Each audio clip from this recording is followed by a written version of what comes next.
हे friends, आज हम पढ़ेंगे surgery. So today's first lecture of surgery. तो हमारी बेसिकली वेटनरी डिप्लोमा के अंदर इंट्रोडक्टरी ऑफ जनरल सर्जरी आता है।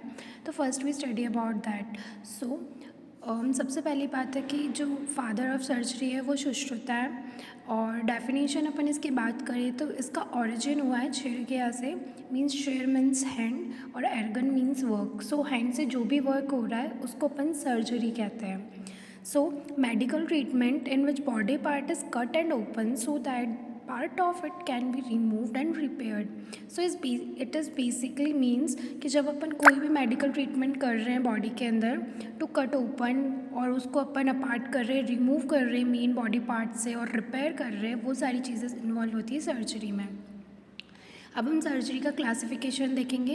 एक डेफिनेशन और है, it is the branch of science which is known to correct and defect and deformities of the body to repair and diagnose to cure some disease. The operation is done by hand, so it is basically known as surgery. तो अगर आप right करना चाहें तो ये वाली definition भी लिख सकते हैं, but in simple terms when we talk study about the basically कि अपन को कॉम्पिटिटिव पे ही ध्यान देना है तो ये वाली डेफिनेशन हमारे लिए ज़्यादा मतलब सफिशियंट है। Now we talk about the classification of surgery. So जो surgery on the basis of urgency अपन इसको डिवाइड कर सकते हैं, इलेक्टिव सर्जरी, अर्जेंट सर्जरी और एमरजेंसी सर्जरी। इलेक्टिव सर्जरी के अंदर अपना इंक्लूड होता है, इलेक्टिव सर्जरी वो होती है जो प्री प्लान्ड होती है, उसमें काफ़ी टाइम होता है हमारे पास में, जैसे टाइल गैंग्रीन है, हर्निया है, कास्ट्रेशन है। तो ये सारी चीज़ें होती है, हम पहले प्लान करते हैं फिर उसके बाद में सर्जरीज होती हैं। तो ये प्लान्ड है, प्री प्लान्ड है, इसलिए अपन इसे इलेक्टिव सर्जरी कहते हैं। अगर जैसे अपन को टाइल गैंग्रीन वगैरह करना है तो हम उसके लिए एज फिक्स रहती है, तो वो ऐसा नहीं है कि इमरजेंसी या फिर अर्जेंट है, वो हम कभी भी कर सकते हैं। तो वो सारी सर्जरीज इलेक्टिव सर्जरी के अंदर आती है। Second one was urgent surgery, ये 24 to 48 आवर के अंदर होती है, जैसे सिजेरियन सेक्शन वगैरह हो गया। And third one was emergency surgery, instant होती है, जैसे एक्सीडेंटल केस है तो इंस्टेंट सर्जरी करनी है तो वो एमरजेंसी सर्जरी के अंदर आती है। Now we talk about the major parts of the surgery. So surgery दो parts में divided है, minor surgery and major surgery. Minor surgery वो होती है जो छोटी मोटी सर्जरी होती है, उसमें इतना ज़्यादा रिस्क नहीं होता है, टाइम भी बहुत कम लगता है और अटेंडेंट की ज़रूरत नहीं पड़ती है। मींस कि किसी और की इंसान की आवश्यकता नहीं है आपको, आप खुद भी वो सर्जरी कर सकते हैं और वो काफ़ी स्मॉल लेवल पे होती है, जैसे कि ओपनिंग ऑफ एब्सेस है या फिर ड्रेसिंग ऑफ वुंड है, और या फिर जो भी छोटी मोटी सर्जरियाँ होती हैं वो माइनर सर्जरी के अंदर इंक्लूड होती है। मेजर सर्जरी इंक्लूड्स कि जहाँ पे रिस्क ज़्यादा हो, टाइम भी ज़्यादा लगता है, अटेंडेंट की भी रिक्वायरमेंट होती है, सिजेरियन सेक्शन हो गया, थियोरेक्टोटॉमी हो गई, ह्यूमेनोटॉमी हो गई। तो इन सब के अंदर अपन को टाइम भी काफ़ी चाहिए और अटेंडेंट की भी रिक्वायरमेंट होती है और रिस्क भी हाई होता है। सो जैसे ये मेजर सर्जरीज़ के अंदर इंक्लूड होती है।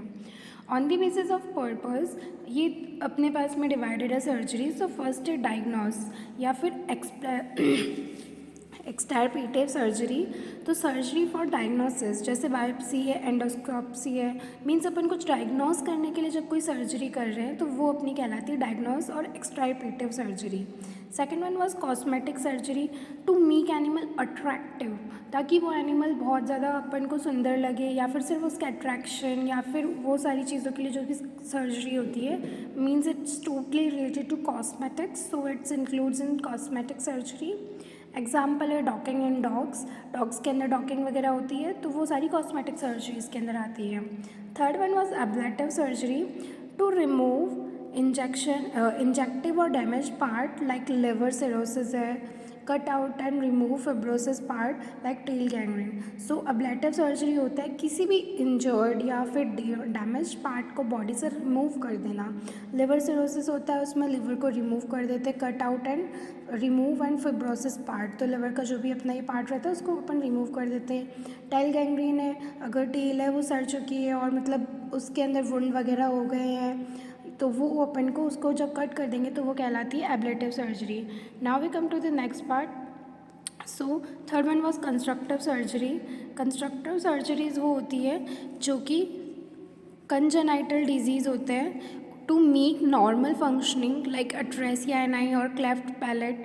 सो ये कंस्ट्रक्टिव सर्जरीज होती है जो कंजेनाइटल बीमारी होती है, मतलब जब बच्चा पैदा हुआ है तो एम्ब्रियोनिक स्टेज में ही वो बीमारी आती है, मतलब वो उस बीमारी के साथ में पैदा हुआ है, तो उसको जब अपन ट्रीटमेंट करते हैं उसको कंस्ट्रक्टिव सर्जरी कहते हैं। Now there is reconstructive atresia ani वो होती है जैसे कि जो भी कोई एनिमल होता है तो उसके अंदर जैसे एक्सक्रीशन करने वाला जो एनस पार्ट होता है अगर वो प्रेजेंट ही नहीं है, वो ओपनिंग ही नहीं है, तो वो एट्रेसिया एनाई होती है। Now we talk about the reconstructive surgery. So reconstructive surgery the trauma to reconstruct तो जब कोई ट्रॉमा हो गया है तो उस चीज़ को रिकन्स्ट्रक्ट करने के लिए वापस, तो वो रिकन्स्ट्रक्टिव सर्जरी कहलाती है। कंजर्वेटिव सर्जरीज हैं after getting damage to make any organ functional, कोई भी ऑर्गन अपना डैमेज हो चुका है और उसके बाद में अपन को उसको फंक्शनल बनाना है, तो वो सारी कंस्ट्रक्टिव सर्जरी होती है। जैसे कि अगर फ्रैक्चर वगैरह हुआ है या फिर मसल फ्रैक्चर हुआ है, स्प्रेन हुआ है, तो अपन क्या करेंगे उसको उसकी सर्जरी करेंगे ताकि वो वापस फंक्शनल फॉर्म में आ जाए, इससे बोलते हैं अपन conservative surgery. Now we talk about palliative surgery to make alive not and treatment of disease. उसको बस अपन पैलेटिव सर्जरीज होती है कि ये बीमारी का कोई इलाज नहीं है, सिर्फ उससे जो अपना एनिमल है या फिर ह्यूमन है वो सिर्फ जिंदा रह सकता है और आपका जैसे ट्रीटमेंट चलता रहेगा उस डिज़ीज़ का, बट उस मतलब वो कंटिन्यूअस होगा प्रोसेस, ऐसा नहीं है कि वो बीमारी ख़त्म हो जाएगी। So for to make alive not and treatment of disease like colectomy. This one was radical surgery to remove pathogen completely. Radicals का यूज़ करके अपन जैसे कोई भी पैथोजन को कम्प्लीटली रिमूव कर देते हैं, ट्यूमर के अंदर जैसा होता है वो कहलाता है रेडिकल सर्जरी। इसके अंदर रिमूवल ऑफ ट्यूमर आ जाएगा। ट्रांसप्लांटेशन सर्जरी, ट्रांसप्लांट से अपन जानते हैं कि किसी भी चीज़ को ट्रांसप्लांट करना, मतलब एक की जगह दूसरा अपन उसके अंदर डिफेक्टिव डैमेज पार्ट हटा के दूसरा लगाना, वो कहलाता है transplantation surgery. Like kidney transplant हो गया, लिवर ट्रांसप्लांट हो गया, अगर किसी की किडनी ख़राब हो जाती है तो किडनी रिमूव करके और हम किडनी लगा सकते हैं दूसरी।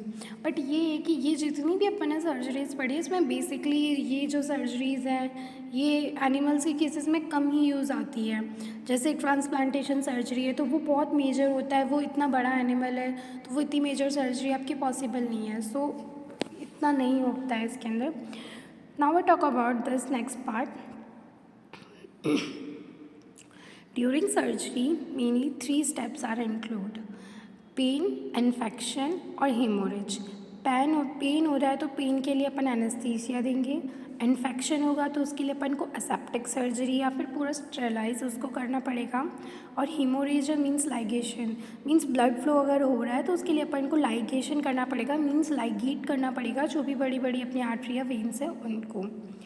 Now we talk about the terminology. So ligation क्या होता है? जो भी अपनी ब्लड वेसल्स है उसके अंदर ब्लड फ्लो हो रहा है तो सर्जरी के थ्रू आउट जो भी वो ब्लड वेसल सर्जरी के अंदर आ रही है तो जो बड़ी वाली वेन्स वगैरह रहती है जिनको हम कट नहीं कर सकते तो हम उनको लाइगेट कर देते हैं, उनको साइड में कर देते हैं सो दैट कि वो हीमोरेज से अपना बच जाए।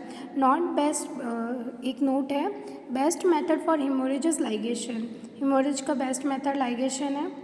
सेकेंड वन वॉज नॉट अपन जानते हैं जिसको अपन गठान कहते हैं, या फिर to maintain suturing material in a position to tie up the ends, that means उसके दोनों सिरे बांध देना इस तरीके से किसी भी रस्सी के या फिर किसी भी धागे के, ताकि वो जो अपन ने उसकी पोजीशन बनाई है वो उसी पोजीशन में रहे।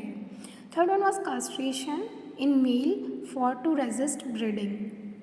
तो अगर अपन जैसे अपन को कोई भी एनिमल है वो ब्रीडिंग कर सकता है तो उस एनिमल को अगर अपन को क्या कहते हैं उसको स्टॉप करवाना है, टू रेस्ट्रिक्ट करवाना है, तो हम उसके अंदर उसका कास्ट्रेशन कर देते हैं।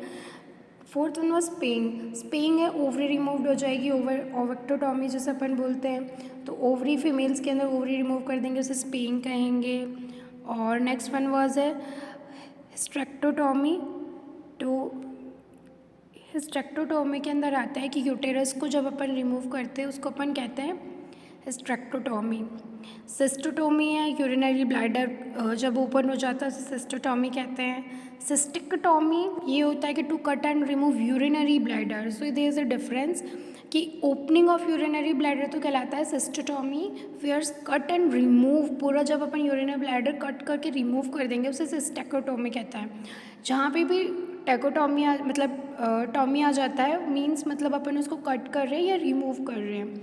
Rumenotomy to open up rumen, thoracotomy to open up thoracic cavity, mastectomy to cut and remove mammary gland, cholecystotomy to cut and remove the gall bladder, emphysema होता है, एम्फाइमा होता है कि pus collection in general cavity, thoracic cavity, जब भी किसी भी general कोई भी कैविटी लाइक थोरेसिक कैविटी है, एब्डोमिनल कैविटी है, उनके अंदर अगर पस फिल हो जाती है उसे अपन एम्फाइमा कहते हैं। एम्फाइसीमा क्या कहलाता है? Due to infection in alveoli O2 और CO2 is not able to exchange, is called emphysema. तो जो एल्वेलाई होती है लंग्स की, उसके अंदर अगर इन्फेक्शन हो गया है तो जो गैसियस एक्सचेंज है वो नहीं हो पाता है, उस वजह से अपन उसको बोलते हैं एम्फाइसीमा। कैपोनाइजेशन है, कास्ट्रेशन एनहेंस कैपोनाइजेशन कहलाता है। प्नाइनिंग है, to cut and surgical process by which wings are not functional for fly. So अगर अपन कोई भी है अपनी जैसे फाउल वगैरह है उसके अंदर अपन उनके जो विंग्स रहते हैं उनको कट कर देंगे ताकि वो उड़ नहीं पाए, सो उसको अपन प्नाइनिंग कहते हैं। लैप्रोटॉमी है, to open abdominal cavity. Incision है, टू कट, इंसिजन मीन्स अपन कहते हैं कि इट्स बेसिकली अ कट। और हेमोरेज है, ब्लड फ्लो। सूचरिंग है, to stitch. Wound is discontinuity of tissues, burn है, हीटेड सरफेस या प्लस फायर। और स्केल्ड है, हॉट वाटर प्लस वेपर को बोलते हैं। फ्रॉस्ट बाइट है, हाईली कोल्ड वाटर से जब ऐसा होता है ना जब काफ़ी लंबे टाइम तक हमारे हाथ या पैर पानी में रह जाते हैं तो ऐसे लाइन सी आ जाती है, उसको अपन बोलते हैं फ्रॉस्ट बाइट। मैसरेशन है, due to large addition of water skin get wound और डिजॉल्व, कॉल्ड मैसरेशन। तो बहुत देर तक जब वाटर के अंदर रहते हैं और स्किन डिजॉल्व होना चालू हो जाती है उसे मैसरेशन कहते हैं। एक्ने होता है कि एब्सेस इन सेबेशियस ग्लैंड। और बॉयल और फ्यूनिकल है, due to infection in hair follicle abscesses is form. और जब खूब सारे फ्यूनिकल्स बन जाते हैं तो उनको अपन बोलते हैं कैब्रिनिकल या फिर बैड सॉर।